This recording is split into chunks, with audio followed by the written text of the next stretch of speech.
ஆகம சாஸ்திரத்தில் கூறியுள்ளபடி கோவில்களை நாம் பாதுகாக்க வேண்டும் என சிபிஆர் இன்டாலஜிக்கல் ரிசர்ச் நிறுவனம் தெரிவித்துள்ளது.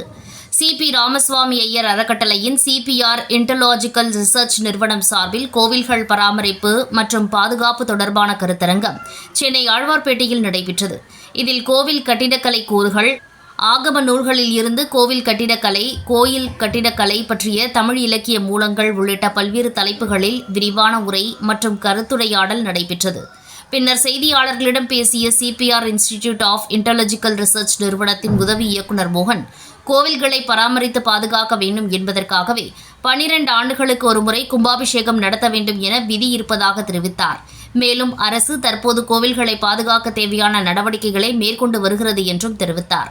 தொடர்ந்து பேசிய பேராசிரியர் பாலாஜி, ஆரம்ப காலத்தில் கோவில்கள் செங்கல் மற்றும் சுண்ணாம்பு உள்ளிட்டவை கொண்டு கட்டப்பட்டது என்றும் அவை 1000 ஆண்டுகள் என்று நீடித்து நிலைத்து இல்லாமல் போனதால் தான் பல்லவ மன்னர்கள் உள்ளிட்டோர் கல்லாலான கோவில்களை கட்டி எழுப்பினார்கள் என்று தெரிவித்தார். நான் இங்க அசோசியேட் ப்ரொஃபஸராக இருக்கேன் சிபிஆர் இன்ஸ்டிடியூட் ஆஃப் இண்டாலஜிக்கல் ரிசர்ச், அதாவது இந்தியவியல் ஆய்வு மையத்தில்.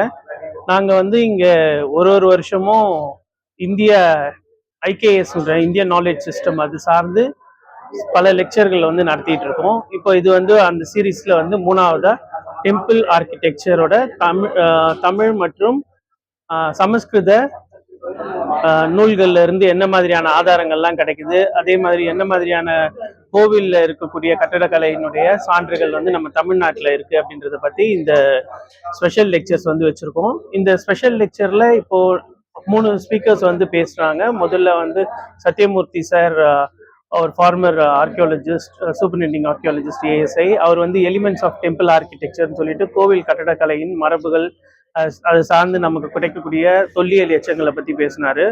அப்புறம் 2ஆவதா திரு முத்து அவர்கள் விவேகானந்தா காலேஜில் கண்ட்ரோல் ஆஃப் எக்ஸாமினேஷனாக இருக்காரு. அவர் ஆகம சாஸ்திரங்களில் நமக்கு கோவில் கட்டடக்கலையை பற்றி என்னென்ன மாதிரியான கிடைக்குது, சான்றுகள்லாம் கிடைக்குது, அது எதை சார்ந்து செஞ்சுருக்காங்க அப்படின்றத பற்றி பேசினாரு.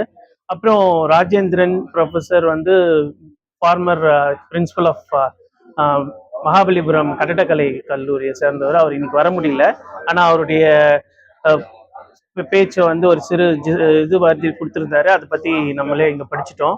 எங்கள் டைரக்டர் டாக்டர் நந்திதா கிருஷ்ணா இந்த நிகழ்ச்சியை துவக்கி வச்சு அவங்க எல்லோரையும் வரவேற்று ஒரு உரையாற்றினாங்க. எங்கள் அசிஸ்டன்ட் டைரக்டர் மோகன் அவர்கள் எல்லோருக்கும் நன்றி தெரிவித்தார். ஸோ இன்றைக்கு நிறைய மாணவர்கள் வேற சிட்டியில் இருக்கக்கூடிய கல்லூரிகளில் இருந்தும் நிறைய பேர் ஜெனரல் பப்ளிக் அண்ட் ப்ரொஃபசர்ஸ் எல்லாம் இதில் கலந்துக்கிட்டாங்க. ஒரு சிறந்த நிகழ்ச்சியாக இருந்துச்சு. நன்றி. மாணவர்கள் எப்படியும் ஒரு 50 பேர்கிட்ட வந்திருப்பாங்க. சிட்டி காலேஜஸ்ல, யூனிவர்சிட்டியில இருந்து, டிபார்ட்மெண்ட்ஸ்ல இருந்தும் வந்திருக்காங்க. ஒரு நோக்கமே என்னன்னு கேட்டீங்கன்னா, அந்த கோவிலில் ஒரு சில பழுதுகள் இருக்கலாம், அதை பராமரிப்பு கேட்கணும். நீங்க கேட்டீங்க பராமரிப்பு பண்ணணும் அப்படிங்கிறதுதான் இந்த 12 வருஷத்துக்கு ஒரு தடவை அதை ஒரு நியமமா வச்சு ஒரு குடமுழுக்கு பண்ணணும், பெருஞ்சாற்று முறைன்னு பேர். அது பண்ணிட்டு இருக்காங்க. இப்ப பாத்தீங்கன்னா, நாங்க இன்னைக்கு ராஜேந்திரன் சார் வரலையே, மாமல்லபுரத்துல சிற்பக்கலை கல்லூரியில முதல்வராக இருந்தார்.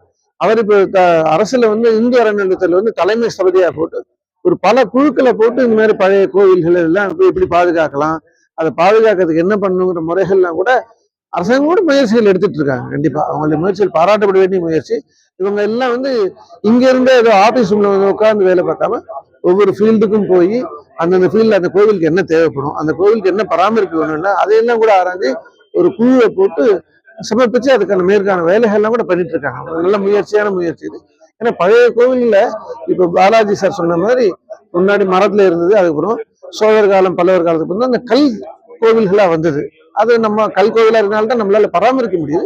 அதுல கூட ஏதாவது குறைபாடு வந்தா என்ன பண்றதுன்னா 12 வருஷத்துக்கு குடமுழுக்கு பண்ற வேண்டிய நோக்கமே அதை பராமரிப்பு பண்ணணுங்கிறத முக்கியமான நோக்கமா இருக்கு.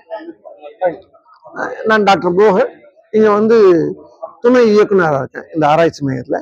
அதே மாதிரி இந்த நம்மளுடைய இந்த அறிவுசார் இது நிறைய எல்லாருக்கும் போய் சேரணும், இளைஞர்களும் போய் சேரணும்னால இது மாதிரி ஏற்பாடு பண்ணி நிறைய வர்றாங்க. இந்த நாங்க அனுப்புற இந்த லெக்சருக்கு எல்லாமே நிறைய ஸ்டூடெண்ட் வர்றாங்க. இந்த நிகழ்வில் சிபிஆர் இன்ஸ்டாலஜிக்கல் ரிசர்ச் நிறுவன இயக்குநர் டாக்டர் நந்திதா கிருஷ்ணா, மூத்த தொல்லியல் ஆய்வாளர் doctor D Sathyamurthy, RKM Vivekananda கல்லூரியின் சமஸ்கிருத துறையின் இணை பேராசிரியர் டாக்டர் S முத்து, மாமல்லபுரம் அரசு கட்டிடக்கலை மற்றும் சிற்ப கல்லூரியின் முன்னாள் முதல்வர் டாக்டர் J ராஜேந்திரன் உள்ளிட்ட பலர் கலந்து கொண்டனர்.